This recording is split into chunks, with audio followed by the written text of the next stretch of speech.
In the glittering world of Golden Age Hollywood, where stars were manufactured and legends were born, two names blazed brighter than all others, Bette Davis and Joan Crawford. But beneath the carefully orchestrated smiles and studio publicity shots lay a hatred so intense, so deeply personal, that it would consume both actresses for decades. This wasn't just professional rivalry, this was war, a secret battle fought in whispered conversations, stolen roles, and calculated acts of sabotage that the public never saw. Tonight, we finally pull back the velvet curtain on Hollywood's most notorious feud, revealing the shocking truth that nearly destroyed two of cinema's greatest icons. In 1943, Warner Brothers was the undisputed empire of dramatic cinema, and reigning supreme were its two most valuable assets, Bette Davis and Joan Crawford. Davis, with her razor-sharp wit and unapologetic intensity, had already claimed 2 Academy Awards and was considered the studio's crown jewel. Her performances crackled with an electricity that could cut through celluloid itself. But Joan Crawford was something else entirely. Crawford had reinvented herself more times than any actress had a right to, transforming from a flapper-rear dancer into one of Hollywood's most sophisticated leading ladies. She was glamour personified, with cheekbones that could slice diamonds and a work ethic that bordered on obsession.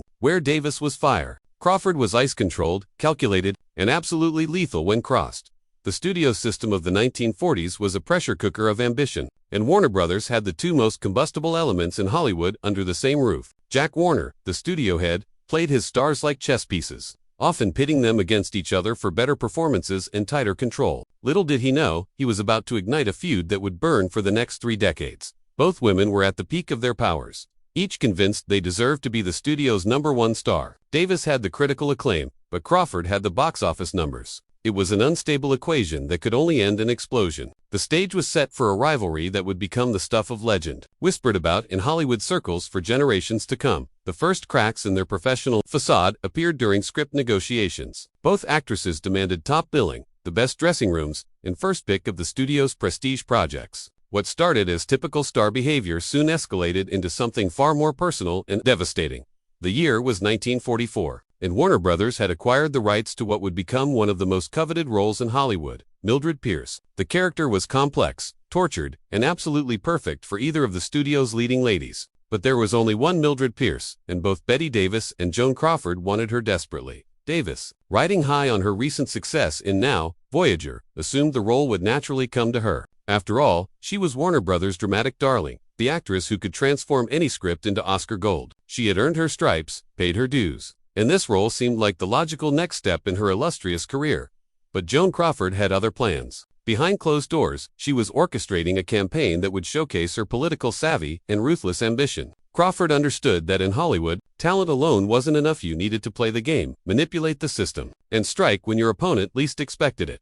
What Davis didn't know was that Crawford had been secretly meeting with director Michael Curtis, the same man who had helmed Casablanca. Crawford painted herself as the actress ready to take risks, to dive deep into unglamorous territory that other stars wouldn't dare touch. She convinced Curtis that she could deliver a performance that would shock audiences and critics alike. The betrayal came swift and merciless. Davis learned of Crawford's casting through a studio memo, not a phone call, not a meeting, but a cold corporate document that shattered her assumptions about loyalty and fairness in Hollywood. The role that should have been hers, the character she had already begun to inhabit mentally, was ripped away by a woman she had considered a colleague. If not a friend, this wasn't just about losing a role, this was about being outmaneuvered, outplayed, and publicly humiliated. For Bette Davis, a woman who prided herself on her intelligence and strategic thinking, Joan Crawford's victory felt like a personal assault on everything she represented. What the public never saw were the battles fought in the corridors of Warner Brothers, where two of Hollywood's most powerful women transformed the studio into their personal battlefield. Every interaction became loaded with subtext, every public appearance a carefully choreographed performance, designed to assert dominance over the other. Davis developed what insiders called the Bette system, a network of allies, including directors, writers, and key studio executives who would feed her information about Crawford's projects and meetings. She wanted to know every move her rival was making, every role she was considering, every relationship she was cultivating. Knowledge was power, and Davis was determined never to be blindsided again. Crawford, meanwhile, employed a different strategy altogether. She focused on charm, on making herself indispensable to the studio's financial success. Where Davis relied on artistic merit and critical acclaim, Crawford positioned herself as the actress who could guarantee box office returns. She studied market research, understood audience demographics, and presented herself as the more commercially viable star.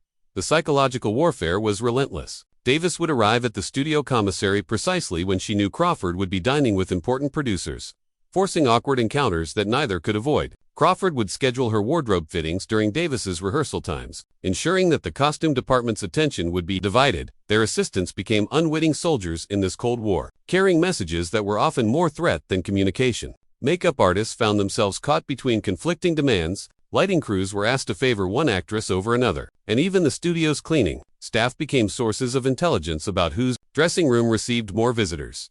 The tension was so thick that other actors began requesting schedule changes to avoid being caught in the crossfire. Directors learned to shoot scenes with Davis and Crawford separately whenever possible, creating elaborate workarounds to manage their mutual hostility. Joan Crawford's performance in Mildred Pierce wasn't just a career triumph, it was a declaration of war. The film premiered in 1945 to thunderous acclaim, and Crawford's portrayal of the long-suffering mother was hailed as a masterpiece of dramatic acting. Critics who had written her off as merely a glamorous star were forced to acknowledge her depth and range, but the real victory came on Oscar night. When Joan Crawford's name was announced as Best Actress, she wasn't just winning an Academy Award, she was delivering a public humiliation to Bette Davis that would resonate through Hollywood for years. Davis sat in the audience, her face a mask of composed fury, as Crawford accepted the golden statue that should have been hers. The aftermath was devastating for Davis. She had lost not just a role, but a defining moment in cinema history. Mildred Pierce became Crawford's signature performance, the role that proved she was more than just a beautiful face.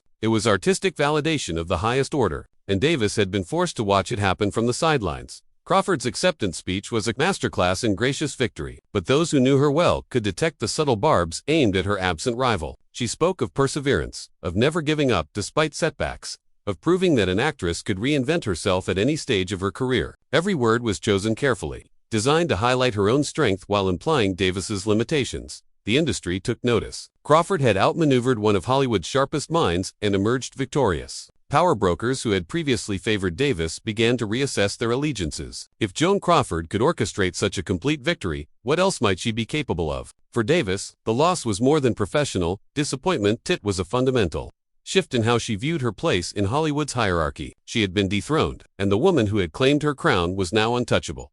Bette Davis was not a woman who accepted defeat gracefully, and Joan Crawford's Oscar triumph only fueled her determination for revenge. If Crawford thought she had won the war, she was about to discover just how formidable an enemy she had made. Davis began planning her counterattack with the precision of a military strategist. The opportunity came sooner than expected. Warner Brothers was developing a prestige picture based on a best-selling novel, and both actresses were being considered for the